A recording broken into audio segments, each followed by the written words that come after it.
आदित्य के मम्मी, ए आदित्य के मम्मी का करो तरु लो हो? अरे जयमाला के लिए लेट होता वे, दामाद जी स्टेज पे चल गल मनी, बबनी तैयार भी आ, तो निकालो लो बबनी के, ले चलो लो स्टेज पर। हाँ ए आदित्य के पापा, बबनी तैयार भी आ, निकालल जाता बबुनियों के। पतोहा, ए पतोहा का करो तरु लो, बबनी तैयार हो गईल?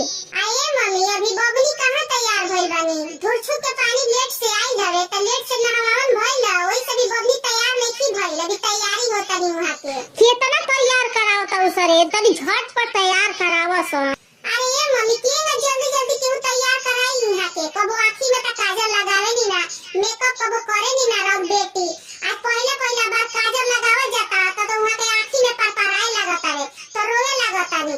1 घंटा से त काजल पार्लर वाली लगावत तारी, आ पोछाता काजल लगावल जाता, के ना तैयार होखी वहां के। आये पतोहा, काजल लगावला के का जरूरत बा हो? काजल ना लगी तो ना चली। हमार बेटी के काजल मत लगावलो, हमार बेटी तो यही सुंदर बिया। काहे मम्मी, काहे में बोलता नी? आज के डेट में बिना काजल के दुल्हन कैसे लगी सा स्टेज पर? जयमाला करावत तानी तो तनी तैयारी होखे दी, जितना उहर तेजी आइल बनी उतने रहुआ तेजी आइल बनी। जयमाला हो कि 10 गांव के सब मेहरारू आइल बने लो, 10 गांव के लोग आइल बने, त केहू का कोई कैसे लागत तानी यहां के? औरी माजी काजल बाबा बाबा के औरी मुंह पूरा करिया कर लेता नी यहां के। आये चाची, भाभी सही कहत तारी, सखी के मेकअप कर जाता है, काजल लगावल जाता है, तो आंख में इंद्र पानी आ जाता, रोने लगता है, पूरा इंद्र मुंह करिया हो जाता, बार बार मुंह धोवा के मेकअप होता है, अब मेकअप उतराता है। आये बबनी, काजल नहीं खे ओखत हमरा बेटी के, तो छोड़ दो सा, वहीं लेके चलो सा घूस करना के। हमरा बेटा में ही कमी बारे कि अनसिख हुआ जाके पार्लर वाली के पकड़ के लेके आई बारे। ए पार्लर वाली की 1 रुपया हम सबेरे ना दे, ओकरा काजल करे के लूरे नहीं खे आवत, हमरा बेटी के आंख में खोद देती है, हमार बेटी रोवे लगती है। ए आंटी, आप ऐसा क्यों बोल रही हैं? आप पैसा दीजिए या मत दीजिए, लेकिन आप ऐसा क्यों बोल रही हैं कि मुझे काजल करने नहीं आ रहा है? खुद के आपकी बेटी को झेलने नहीं आ रहा है, मैं काजल लगा रही है, रोने लग रही है। ए पार्लर वाली, तू ढेरे बोला तारू, तनी कम बोला। हमरा बेटी के झेले के नहीं खियावत की तरह करे के नहीं खियावत, खुद के सीखले नहीं खु, हमरा बेटी पे सीखे आइल बाड़ू। आये मम्मी वो पार्लर वाली के काहे ना बोलता नी? हम वही बार से देखत तानी बबुनिए में कमी बारे, आ के ना बबनी के घूंघ तारी के जयमाला होई जी। आज के डेट में घूंघ तान के कैसे जयमाला होई? तो वो जयमाला करावत तानी तो तनी रुकी, काहे इतना चिल्लातानी? ना ना, काजल ना होई, मेकअप ना होई, तो हमरा बेटी के जयमाला ना होई, वही ना ले चलो से घूंघ तान के। हमनी के बियाह शादी ना भइल घूंघ तान के, वही हमरा बेटियों के हो जाई। आये मम्मी, वो कितना चिल्लातानी, कितना बोलतानी? पहले के जमाना में जयमाला कहीं हो खे, रहुए बताई जयमाला होई हो जब बबनी घूंघ तान के जान त केहू का कही? मई, ए मई, दीदी अभी तैयार ना भइली हो? अरे दीदी के निकालो लो हो। ना ये बाबू, अभी तक ले हमर बबनी कहाँ तैयार भइली? हयन सिखवा आइल बड़ी एगो पार्लर वाली, इनकरा खुद के तैयारी करावे के लूर नहीं खे आवत, आ हमरा बेटिए में दोस्त निकालत तारी।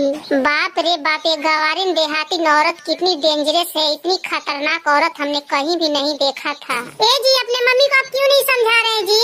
बिना हम पार्लर सीखे ही दुकान चलाते हैं, और हमारे पास इतनी बुकिंग आती है, इनको खुद के सहने का तरीका नहीं है, काजल लगा रही है, रोने लग रही है, मेरे में क्या गलती है? आप ही बताइए।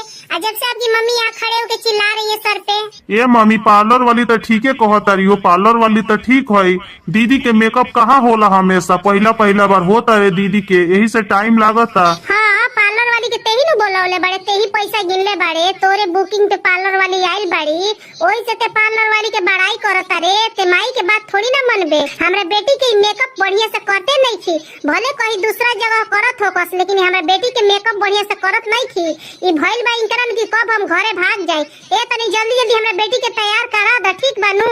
ए चाची जी, थोड़ा कम बोलिए। तैयार हो गई आपकी बेटी, ले जाइए जयमाला पे, देखिए कितनी खूबसूरत लग रही है, आपकी बेटी की किसी की नजर न लगे। हाँ, ये हम कहे के चाहत रहनिया कि आजकल घस गौरिन सन के मर्जन के जयमाला होता है, पहला बार ओकरा घर के लोग मेकअप करावला, कितना सुंदर लागे दिसा।